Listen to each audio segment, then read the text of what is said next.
Oh yeah, we're gonna do a little bit of technology here. Hold on a sec. Yeah, I'm really grateful to be here with you guys, and grateful to be in a room full of people asking similar kinds of questions. I don't necessarily think we'll have exactly the same kinds of answers. I like, Mikey, that you were saying you didn't exactly know how this was going to unfold, and I don't think we do. But I do kind of have this sense and comparison to, say, the 1970s and the beginning of the personal computer revolution and the homebrew computer club, where Steve Jobs and Steve Wozniak, along with many other pioneers, showed up to talk about their new ideas, a birthing place for really critical changes that became an enormous revolution. I feel like this is our homebrew computing club, so that's pretty exciting. Okay, so thanks for your time and attention. The Awakening is a new project, but its issues have been a passion of mine for decades. And I'm here to share some ideas, and then if those ideas resonate with you guys, ask for your help on hacking this. First, I'm going to share the why and the what in this talk here. And then when we break into groups, we can talk about the specific techniques of the how, okay?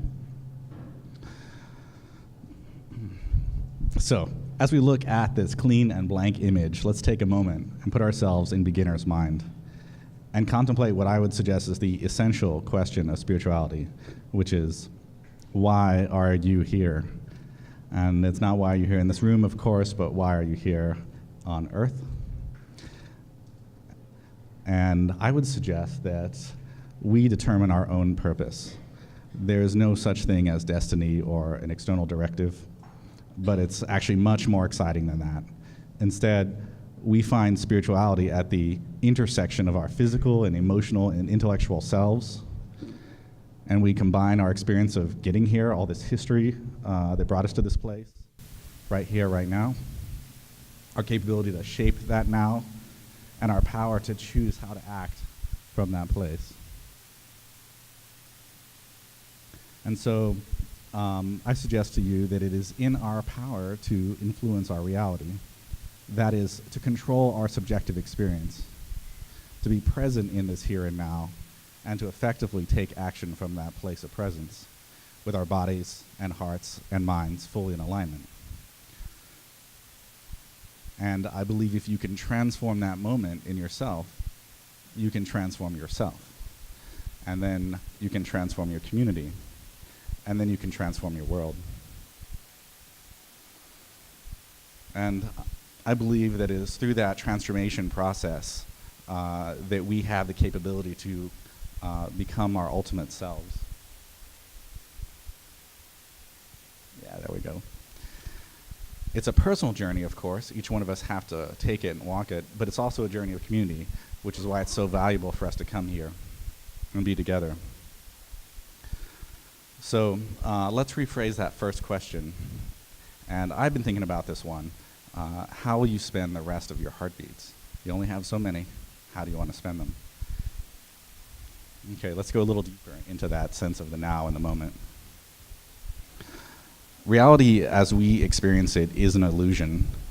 It's an illusion of subjective experience that our minds generate. Our neurological systems take the physical manifestations of the universe, aka objective reality, sense them, process them, and synthesize them into an illusion that we think is real during all of our waking moments, but it's not.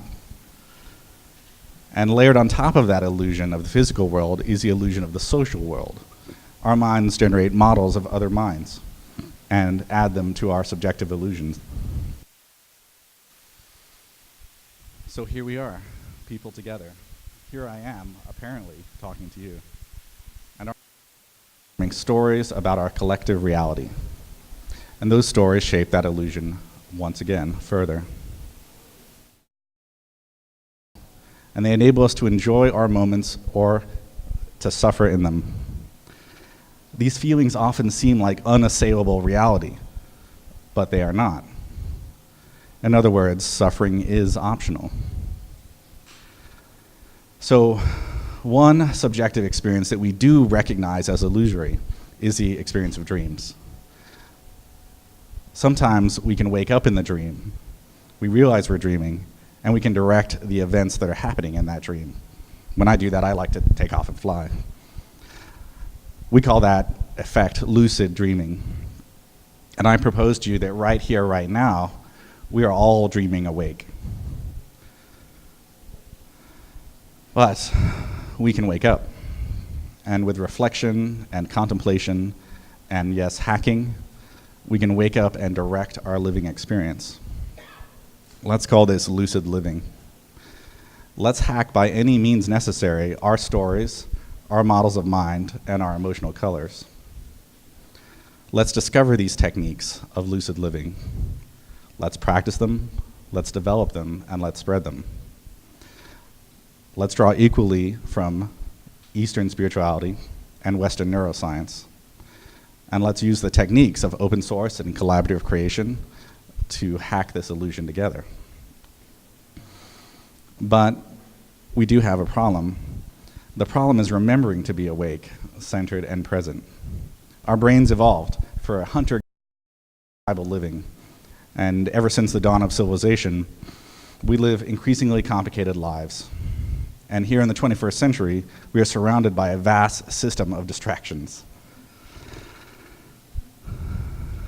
And yet I believe that that same technology that serves to distract can instead serve to focus. Our subjective reality is constructed by the three evolutionary components of the brain: reptilian for instinct, mammalian for emotion, neocortical for thoughts. But here in the 21st century, we are part of a continuously networked world with billions of ubiquitous computing devices and a coming wave of wearables and biosensors. Properly used, this consciousness technology can effectively act as a new layer to the brain, if you will, a metacortex. It can, properly programmed, influence, direct, shape, help us to remember, and help us to communicate.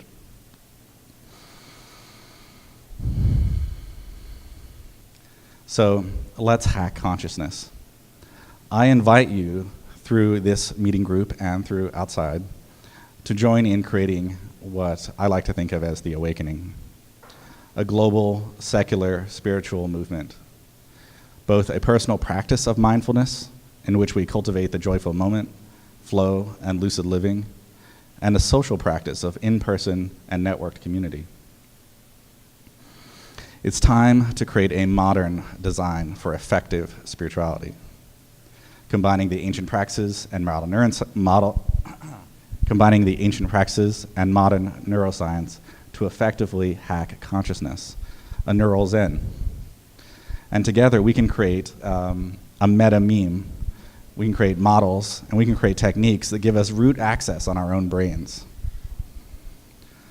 We can develop, integrate, and spread this technology to bring about the Enlightenment singularity. But it's an interesting and important question to consider: what is enlightenment? In the modern age, I would suggest to you that enlightenment consists of three simultaneous things. One, scientific materialism. That's an evidence-based understanding of the objective universe. And I assert that science is our best way of knowing the truly sacred. Two, with an existential perspective of life.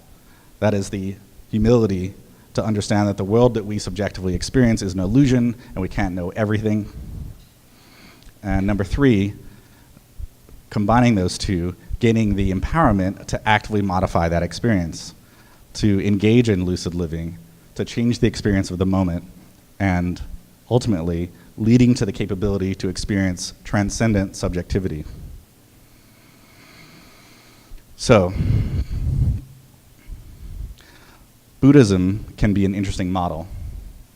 Sam Harris, a noted new atheist, writes, "In many respects, Buddhism is very much like a science.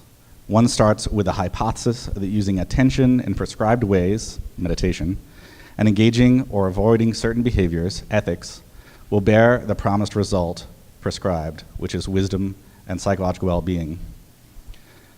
This spirit of empiricism animates Buddhism to a unique degree. For this reason, the methodology of Buddhism, if shorn of its religious encumbrances, could be one of our greatest resources as we struggle to understand the scientific basis of human subjectivity. As alchemy was transformed into chemistry, we can transform Zen and other wisdom practices into science. So let's start by considering the three gems of Buddhism. One is the notion of the Buddha, the ideal or highest spiritual potential that exists within all beings. I'd say that's you. You're the individual that has the power to become enlightened, and everyone that we meet also has this power. Number two is the Dharma, the teachings of the Buddha or the path to enlightenment. I suggest to you that is the algorithm for enlightenment that we have to hack. And number three is the sangha, or the community of those who have attained enlightenment and help each other towards it. For us, we help each other towards this in a distributed community of collaborative creation. So let's come together and let's build a global sangha. Let's use the same techniques of collaborative creation that created Wikipedia and Linux to build a distributed and decentralized culture of mutual benefit. Let's make a spiritual gift economy, one mediated by social networks and ubiquitous technology. Let's go beyond quantified self and build a quantified community.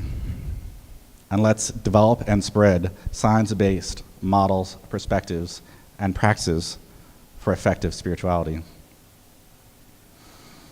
Let's build that system for augmenting our mental capabilities and retraining our thought patterns. How are we going to do that? And I would say that this way would consist of both an algorithmic personal and group practice that would allow us to harness cognitive surplus, which is the time we have after we're done surviving, to improve our baseline happiness and well-being, and encourage cooperation between the practitioners such that we create real-world benefit for all participants. In Sanskrit, Buddha means the awakened one. We have the power to transform our moment and become that awakened one. We can transform ourselves, we can transform our community, and we can transform the world. Thank you.